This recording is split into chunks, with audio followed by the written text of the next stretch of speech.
बस आप ये कह दो तेरे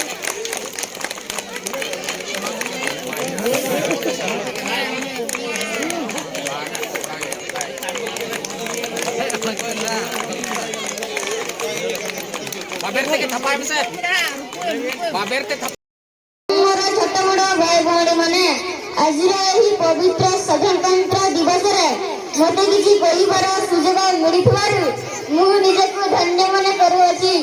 आज 26 जनवरी 2024 मसिया आम देशर 75तम साधारणतंत्र दिवस।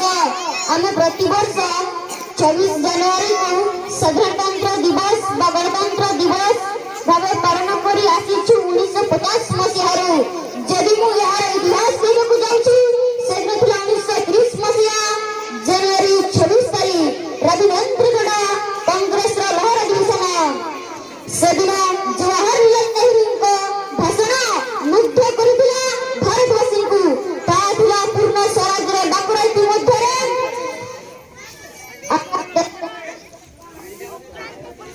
इथवा स्वाधीनता संग्रामी मानक प्रशंसा जते कलिबी औत्तित्व नाही।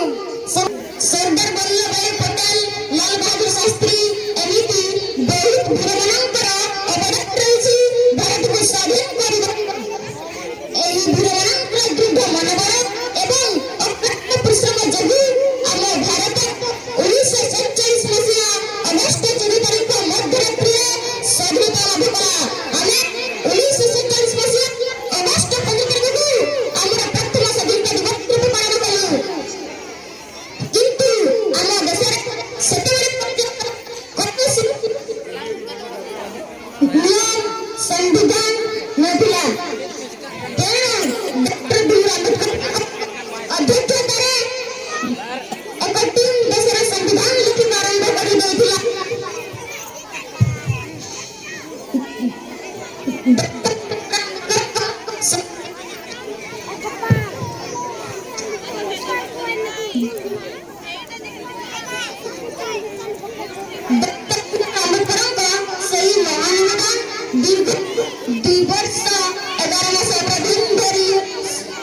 संविधान लेखा चलता शेषे 1950 मसिया नवेम्बर मास 24 तारिख संविधान लेखा शेष होता। आमर संविधान जनवरी 26 तारिख स्वीकृति लाभ करथिला। से दिन जनवरी 26 तारिख को गणतंत्र दिवस रूपे पालन कर आसीछु। गणतंत्र तंत्र अर्थ शासन से दिन आम देश भारत को आमे सर्वनिरपेक्ष सार्वभौम राष्ट्र भावे जाई आसीछु। आज शपथ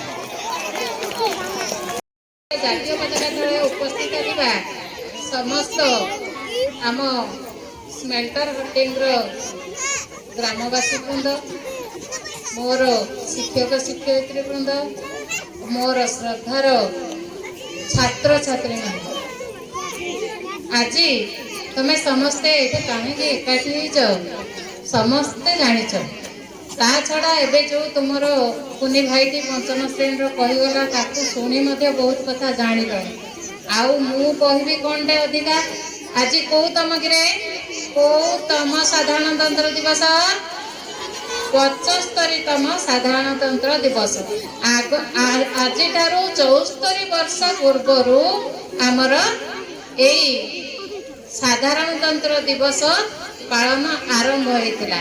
कौन पाई कहला कौन पाई आज साधारणतंत्र दिवस पालन है? आज आम देशर शासन खसड़ा दिया कौ मसीह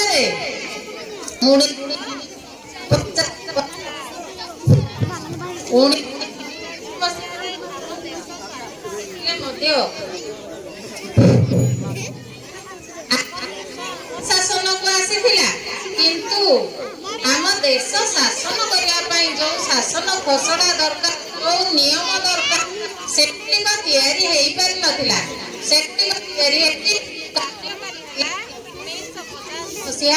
ଜାନୁଆରୀ ମାସ 26 ତାରିଖରୁ ଆମ ଦେଶ ଆମ ନିୟମ ଅନୁସାରେ ଚାଲିଲା, ଆମ ଦେଶର ନିୟମ ଅନୁସାରେ ଚାଲିଲା ଦିନ।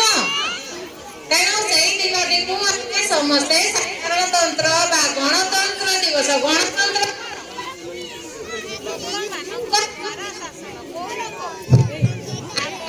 ଦେଶର ଲୋକଙ୍କ ଦ୍ୱାରା ଶାସନ ହେଲା ଆମ ଦେଶ। ବୁଝିପାରିଲ? ଏଇ ଯୋଉ ଆଜିର ଏଇ ଦିନରେ ମୁଁ ସମସ୍ତଙ୍କୁ ଗୋଟିଏ ଅନୁରୋଧ କରିବି, ଆମ ଛୁଆମାନଙ୍କୁ ପ୍ରଥମେ ଅନୁରୋଧ ଯେ ଆମ ଦେଶକୁ ସୁରକ୍ଷା ଦେବା ଆମର କର୍ତ୍ତବ୍ୟ। ବୁଝିପାରିଲ? ଆମ ଦେଶକୁ ସୁରକ୍ଷା ଦେବା ପାଇଁ ଆମେ ଆମ ସମ୍ବିଧାନର ନିୟମକୁ ମାନି ଚଳିବା ହେଲା। ଆଉ ଭଲ ମଣିଷ ହେବା ପାଇଁ ଗୁରୁଜନଙ୍କ କଥା ମାନି ଚଳିବା। ତା ସହିତ ପ୍ରତିଦିନ ବିଦ୍ୟାଳୟରେ ଉପସ୍ଥିତ ହେବା। ଆମର ତ ଅଧା ପିଲା ସ୍କୁଲକୁ ଆସୁନାହାନ୍ତି କିମ୍ବା ଆମ ବାପା ମା ମାନେ ମଧ୍ୟ ସେଥିପାଇଁ ସଚେତନ ହେଉନାହାନ୍ତି।